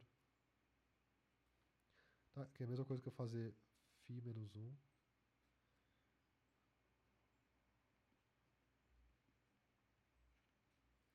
Certo?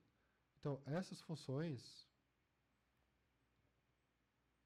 o alfa conta o domínio dele na variedade.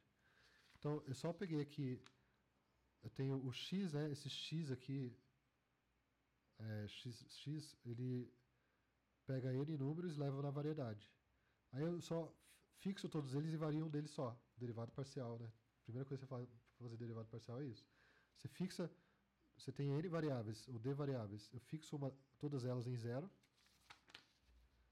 fixo elas, aqui eu fixei em 0 arbitrariamente, e vario só o xi. Então, se eu fizer isso aqui embaixo, o que eu faço? Aqui embaixo é só eu variar ao longo de um dos eixos. Então, a curva que eu estou traçando antes de fazer o φ, ela é um negócio assim.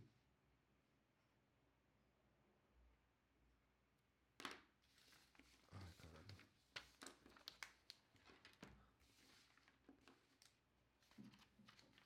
Ela é um troço assim. Então, esse aqui seria, se esse aqui for o xi, tá? Então, esse cara aqui é a curva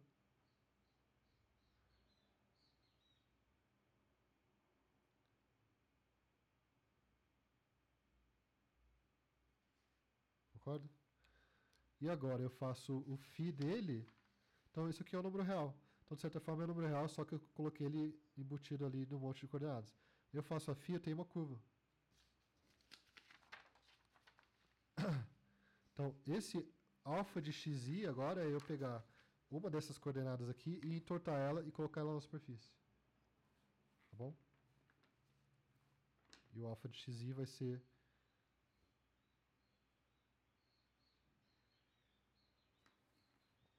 Então, vamos fazer aqui. Seu φ.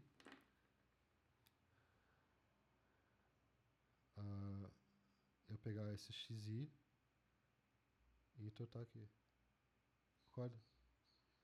Se a variedade tem 3 dimensões que nem essa, eu vou ter 3. Se for 2 dimensões, eu vou ter 2. Ok? E aí, para eu representar isso aqui como sendo um vetor tangente a essas curvas coordenadas, são esses carinhas aqui. É a representação que eu tenho. Então, aqui você pode apagar. Então, isso aqui eu vou... Só para você imaginar. Se você quiser imaginar, você pode... Só estou imaginando esses dois aqui. Então, vai ser isso. E como é que a gente... Nessa notação, como é que a gente chama esses caras verdinhos? Sei lá, se esse for do xi...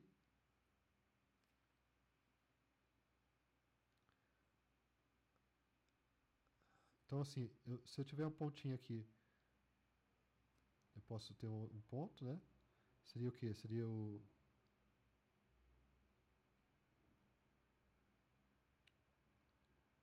φ menos 1 do pontinho...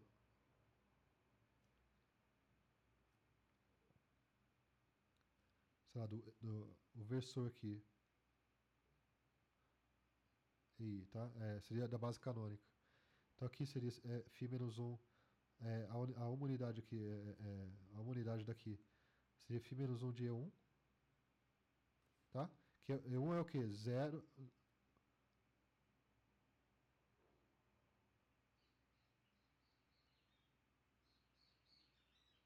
tá? E aí, esse cara aqui que está aqui, o vetor tangente em si, acho que eu vou fazer, o vetor tangente em si, a gente chama de, se ele é tangente ao φ, esse aqui que veio desse, então esse aqui vai ser o nosso del RI ou XI?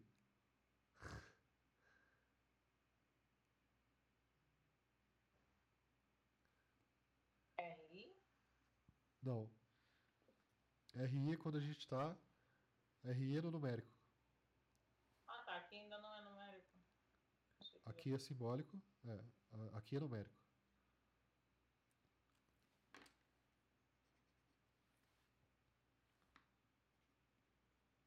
Ah, tá. Ali no plano é numérico. Aqui é numérico.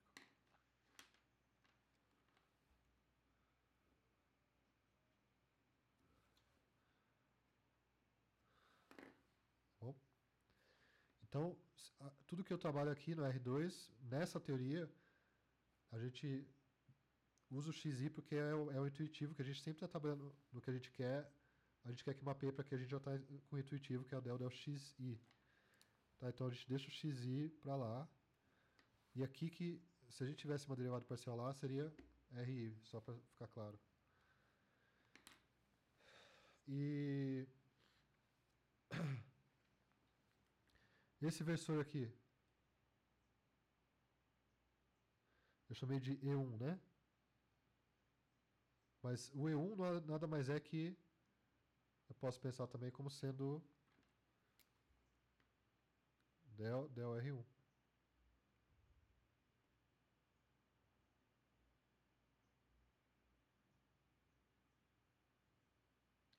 Não falei igual porque, estritamente falando, a gente está modelando ele, né? A gente está mapeando, na verdade. O E1 é E1. É 0,0010, certo? Mas corresponde ao del R1 aqui. E aqui corresponde ao del X1. Sei que está muito pequena essa figura, mas tem mais coisa para passar aqui. E só para aproveitar aí, então, aí agora a gente finalizou com isso. Eu tenho essas curvas de coordenadas. Se a gente estivesse aqui no outro desenho que a gente fez... Professor, dá para voltar rapidinho lá no desenho? Posso.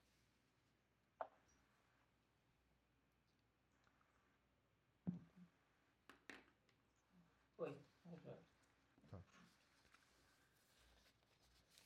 Então ali, esse del R1, o senhor está considerando que é?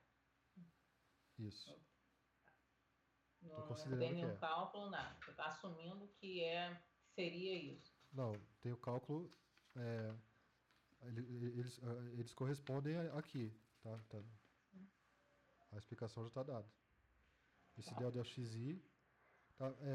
Como é que você pode ver isso mais fácil?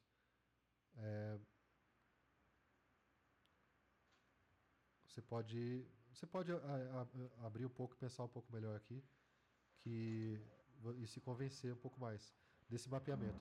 Mas o que interessa é que um dos jeitos de você ver isso direto aqui é que o del XI também é um vetor V. Se eu jogar o del XI aqui, esse somatório não vai ter nada. Então vai ser 0, 0, 0, só vai ter o coeficiente dele.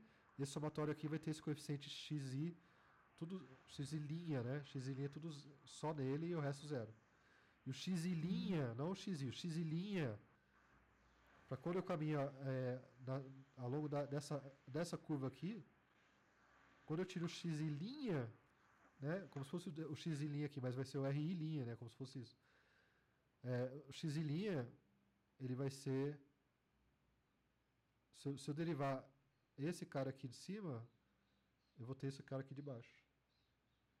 Exceto por uma constante, mas se eu estiver caminhando uma unidade, entendeu? Então, a derivada desse cara aqui de cima e o cara aqui de baixo. Então, essa é a interpretação que estava... Obrigado aí por... E... faço bastante exercício disso para frisar se conseguirem. O que eu queria... Então, a gente tinha aqui, ó... Só se vocês lembraram, a gente fez várias figuras, né? Uma delas era essa aqui. Uma das figuras que a gente fez era essa. Que tinha dois sistemas de coordenadas e as duas curvas numéricas e a simbólica. Beleza? Então, o que eu tenho, na verdade, é o seguinte. Aqui, eles não estão no zero do sistema. Então, o que eu tenho, na verdade, é uma cópia dos vetores, seria as derivadas nas direções... Então, aqui eu vou desenhar... esse cara... eu faço superfície, mas esse cara pode ser um volume. Então, aqui também eu vou fazer aquela mesma coisa, só para ficar claro que... pensa em Rn, mas aqui vou pensar em R2, que é uma superfície. E aí, nessa superfície aqui, além de eu ter vetor simbólico e esses dois, eu vou ter os vetores da coordenada. Eu vou ter uma cópia, vai ser esse aqui, e esse aqui. Então, se eu escolho uma vizinhança, o vetor tangente é uma combinação linear desse vetor tangente desse. Tá? E é isso que em termos de operador diferencial está falando. Se eu escolher uma vizinhança, o vetor tangente vai ser uma combinação linear. E o vetor tangente é com derivada. Então, essa curva aqui seria a curva...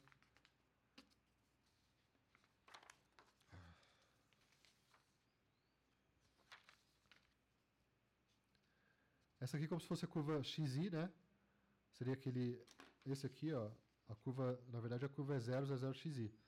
Mas eu posso falar como se fosse a curva xi, certo? E essa é a curva x1, x2, por exemplo. E cada uma delas eu vou ter aqui também. Para esse outro x1 e x2, eu vou ter a outra curva ali. Só que é uma curva que ela não passa no zero, ela passa naquele ponto. A derivada dela que foi copiada para cá, que seria o E1, né? Então agora a gente vai passar a ver o E1 e o E2, que seriam os versores da base canônica. A gente vai passar a ver eles como derivadas nas direções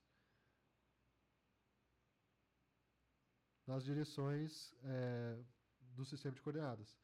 Então agora essa curva aqui, ela vai ser um φ de m, vai ser esse ponto, mais um múltiplo do E1. Tá? E aí a gente já sabe, a gente vai pensar isso aqui como se fosse o del do RI. E aí aqui vai ser a mesma coisa. E esses caras, eu tenho, então, esse vetor vai ser a combinação linear desses dois. E aqui, esse vetor, que a gente está vendo como se fosse o operador de derivada direcional, mas esse vetor, ou esse curvo, né, a gente está desenhando, mas ele vai ser, sei lá, esse cara vai mapear para cá, esse vai mapear para cá, e ele vai ser uma combinação linear. Tá? Então, quase finalizando aqui, gente.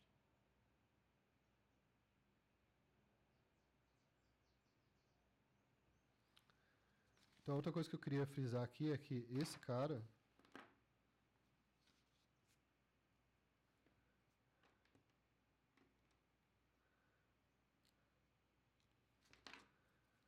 Esse cara aqui, ó.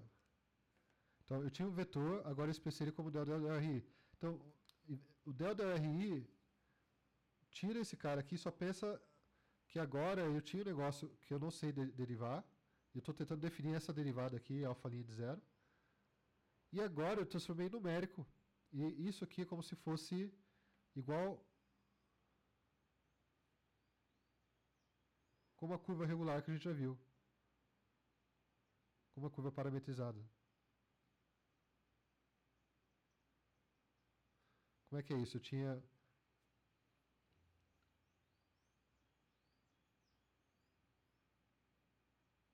Tenho x1. Uma curva que é x1 de t. xd de t.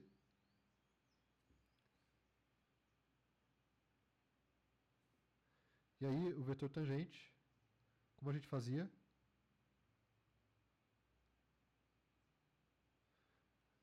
Eu derivo, faço d, dt. Certo?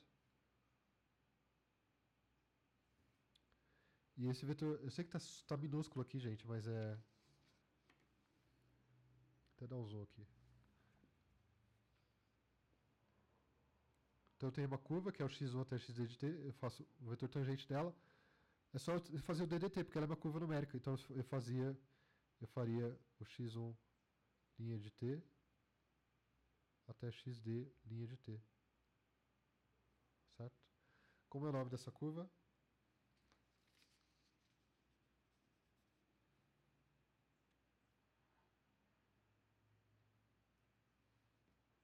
É o φ, lembra? Essa curva agora é o φ de t, que é o alfanumérico.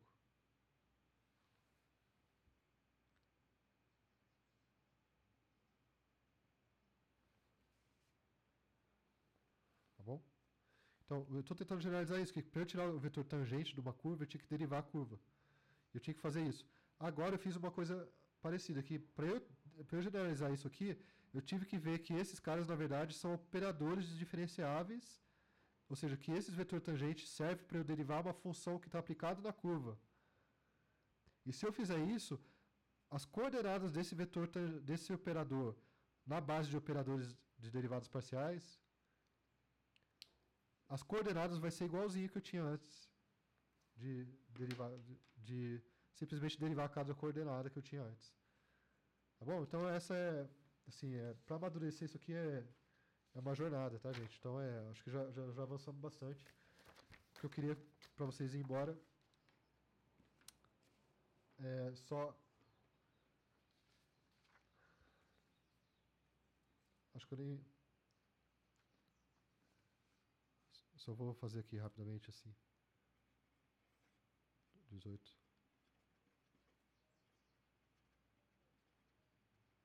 Vou escrever bem grande para não demorar muito. Ok? É o seguinte, então a gente tem... Então, se eu pego todos os vetores tangentes simbólicos, tá? E eu vejo ele como operadores diferenciáveis, tá? Disso eu saio que as coordenadas é igual a derivadas de curvas, né, como se fosse vetor tangente de curvas paramétricas, para obter vetor tangente. Tá, e disso eu sei, como eu tenho essas coordenadas, tá, porque eu tenho espaço vetorial.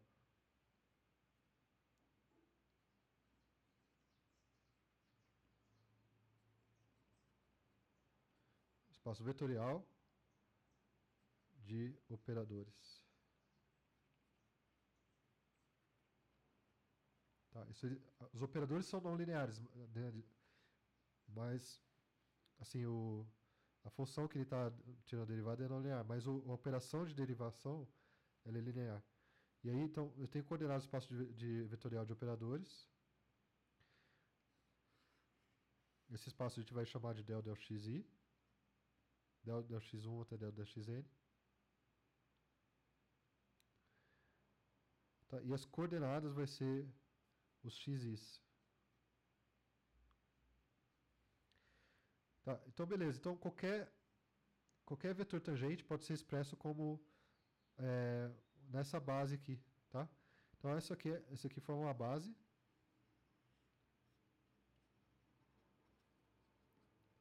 Para o espaço vetorial de vetores tangentes simbólicos, tá? Vistos como, nessa visão, né? Vistos como operadores diferenciáveis. Professor, não sei se o Cleuber caiu lá. São operadores diferenciáveis... Só um momento. Hã? Não, o Cleuber, acho que, não sei se foi a internet dele lá, ele acabou caindo. Tá, então só vou finalizar aqui. Ele assiste. Então, visto como operadores... base para o espaço vetorial de vetores tangentes simbólicos vistos como operadores diferenciáveis. Então, eu estou tendo essa... Né, e é um operador diferenciável específico, né?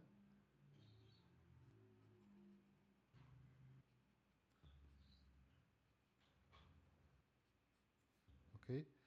E esse espaço vetorial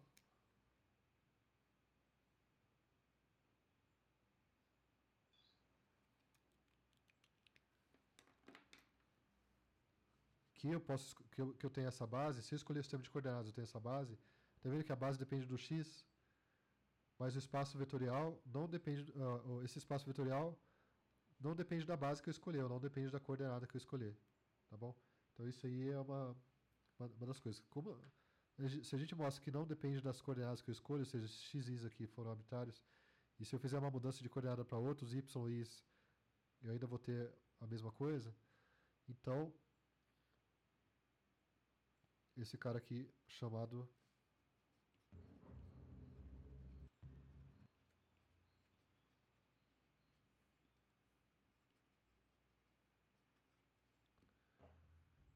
de espaço tangente.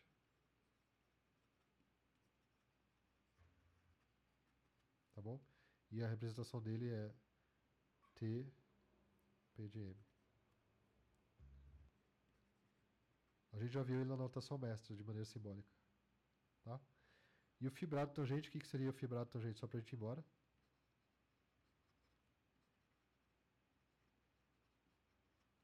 Então, o jeito mais simples de definir, de pelo menos expressar o que é o fibrado tangente, é o do Warner. O do Manfredo do Carmo a gente vai relacionar na próxima aula, então. Fibrado tangente para a gente não vai ser simplesmente a união dos MMs, tá? Que é a mesma coisa que a união dos TPM. Na verdade o P ou o M são pontos. Tá bom? Ou seja, eu pego a variedade e pego a união de todos os espaços tangentes. Oi, Kleber? Voltei. Obrigado aí de persistir até agora. Mas só para ir embora, que eu acho que é legal, acho que todo mundo tem vontade de aprender essas coisas, né? Pelo menos vocês. Então, o espaço vetorial dos vetores tangentes simbólicos, tá? Dos vetores tangentes simbólicos do jeito que a gente definiu, o espaço vetorial é chamado de espaço tangente. Tá? Se eu escolher uma coordenada, a base desse espaço vai ser essa. Se eu não escolher uma coordenada, eu posso escolher qualquer outra base. Então, isso aqui seria o espaço tangente à variedade. E a gente representa com aquele símbolo que a gente já viu na notação mestre. E o fibrado tangente, o que é o fibrado tangente? É só a união de todos os espaços tangentes na variedade inteira. Eu pego a variedade, cada ponto tem espaço tangente, e faço a união de todos eles. Isso a notação para isso aqui é TM.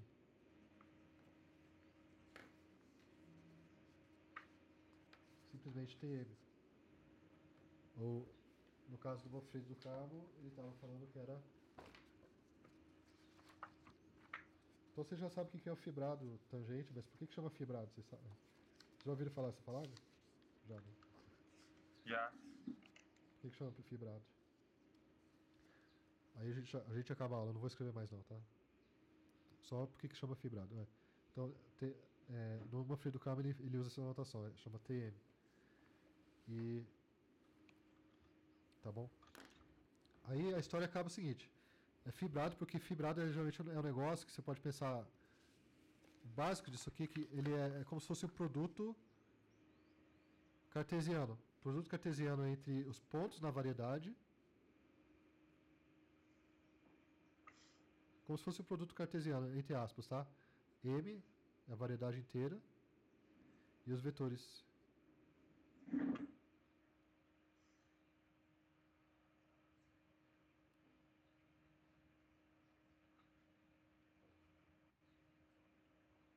Tá bom?